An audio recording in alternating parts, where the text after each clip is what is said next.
livre, dans le trop court chapitre consacré aux sociétés communistes et post-communistes. D'ailleurs, enfin, je m'en excuse aussi auprès de tout. Je cite beaucoup de chercheurs en histoire soviétique, un peu moins en histoire chinoise ou est-européenne, mais je cite un certain nombre de chercheurs en histoire soviétique et je m'excuse auprès des spécialistes de ces sociétés comme de beaucoup d'autres que j'évoque pour le fait que, du fait de l'ambition du projet dans ce livre, c'est vrai que je consacre des développements qui sont insuffisants à chacune de ces sociétés. J'essaie néanmoins, dans le cas des sociétés communistes, de montrer que si l'expérience a duré quand même un certain temps, c'est évidemment qu'elle avait des éléments de force. Les éléments de force étaient de plusieurs natures, mais il y avait d'abord la comparaison par rapport au régime inégalitaire précédent. C'est-à-dire que, vu dont on venait, le régime tsariste, le régime qui venait d'émanciper les serfs à la fin du XIXe siècle, en mettant en place initialement, de la même façon que pour l'émancipation des esclaves, des repaiements des serfs qui devaient être faits aux anciens propriétaires de serfs pour les compenser de leur perte de propriété, paiement qui normalement devait s'étager jusqu'aux années 1900-1910, donc jusqu'à la veille de la Révolution, sauf que là, il ne s'agit pas comme pour la France ou le Royaume-Uni, d'îles aux esclaves qui se déroulent à des milliers de kilomètres de la France. C'était au cœur du territoire russe, ces relations de servage, auxquelles on venait à peine de mettre fin et qu'on venait de remplacer par des paiements pour compenser les propriétaires. Donc on était dans un propriétarisme dur, extrêmement violent, avec un État tsariste tellement faible dans sa capacité à imposer la loi, l'impôt, qu'en vérité c'était surtout des élites locales qui continuaient de tenir la situation dans des rapports de pouvoir extrêmement violents. Donc voilà, on partait de ça. Donc par rapport à ça, il n'était pas difficile, enfin il fallait quand même le faire, d'incarner un certain idéal d'émancipation. Donc il y a un idéal et pas seulement un idéal, une pratique par rapport à la question de l'éducation, par rapport à la question de la santé, par rapport à la question de l'inégalité de genre, qui sont tout sauf des accomplissements mineurs. Il y a un discours face au colonialisme,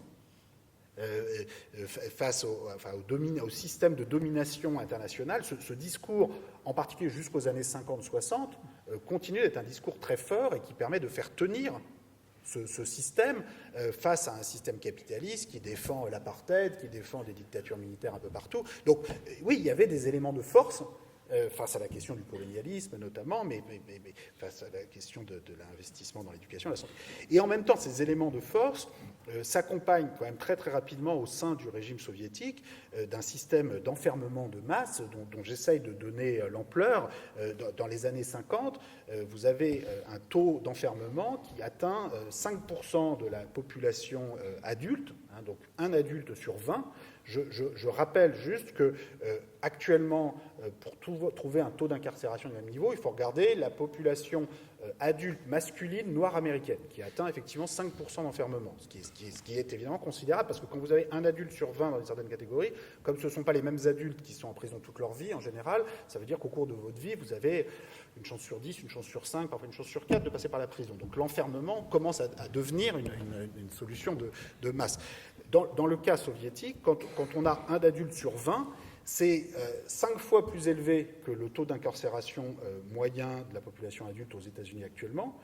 Et ce taux d'incarcération moyen est lui-même 10 fois plus élevé que dans les pays européens, où pourtant la population carcérale a été multipliée par 2 au cours des 30 dernières années. Donc le fait que l'Union soviétique ait un taux d'incarcération 50 fois plus élevé que les prisons françaises aujourd'hui, qui sont loin d'être vides, donne une idée quand même. C'est-à-dire qu'il ne s'agit pas de quelques boucs émissaires ou de quelques opposants politiques. On a toute une population qui sort des cadres, en particulier pour des vols de propriété socialiste, qui devient sacralisée autant que la propriété privée du XIXe siècle. C'est-à-dire que le moindre chapardeur d'usine ou les brigades de pêcheurs de la mer Caspienne qui volent un poisson de trop par rapport à ce qu'ils ont le droit dans des règlements obscurs de vente sur des marchés colcosiens, se retrouvent incarcérés. Quand vous avez ce niveau d'enfermement, par rapport à l'idéal d'émancipation qui était proclamé, vous vous retrouvez à incarcérer 50 fois plus de personnes que dans les pays capitalistes européens actuels, qui enferment beaucoup.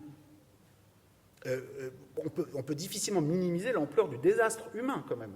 On est sur quelque chose qui forcément doit être analysé avec en même temps les lignes de force qui ont permis à ce régime d'apparaître émancipateur.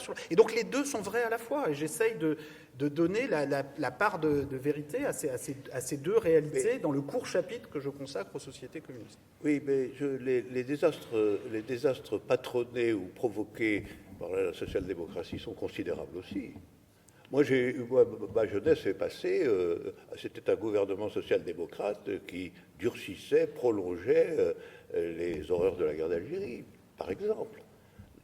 Les complicités... sur le colonialisme, vous avez mille fois raison, ben oui, oui. Bien sûr. Mais ce n'est pas seulement ça. La complicité d'une bonne partie de l'appareil social-démocrate est allée jusqu'à se compromettre avec Pétain au moment de la capitulation de 1940. Les gouvernements socialistes, aujourd'hui, où pourtant vous donnez, et avec force et vigueur, vous menez un procès de l'État contemporain du capitalisme, les sociodémocrates, nulle part dans le monde, ne prennent la mesure de cette affaire. Donc, je maintiens qu'ils ont été une puissance de régulation du capitalisme dans son ensemble, au regard de ce qui était pendant longtemps considéré comme principal, qui était la menace communiste, et que quand cette menace a disparu, la social-démocratie s'est avérée pour ce qu'elle était, c'est-à-dire au fond une des pièces constitutives du pouvoir politique dans les puissances occidentales.